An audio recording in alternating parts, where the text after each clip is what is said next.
জুলাই গণ অভ্যুত্থান নিয়ে এই প্রশ্নগুলো কিন্তু মোস্ট ইম্পর্টেন্ট, চাকরির পরীক্ষায় এই প্রশ্নগুলো আসবেই।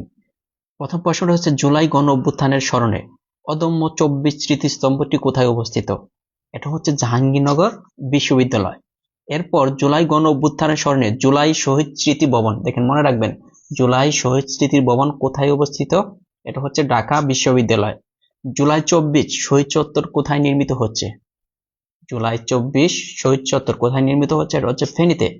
জুলাই গণ অভ্যুত্থান 2024 কতজন শহীদদের গেজেট প্রকাশিত হয়েছে বা করেছে? 834 জন। এরপরে হচ্ছে জুলাই গণ অভ্যুত্থান দিবস কবে পালন করা হবে? এটা হচ্ছে 5ই আগস্ট। জুলাই বিপ্লবের সর্বকনিষ্ঠ শহীদ, সবচেয়ে ছোট যে শহীদ হয়েছেন হচ্ছে শহীদ আব্দুল আহাদ, যার বয়স ছিল 4 বছর।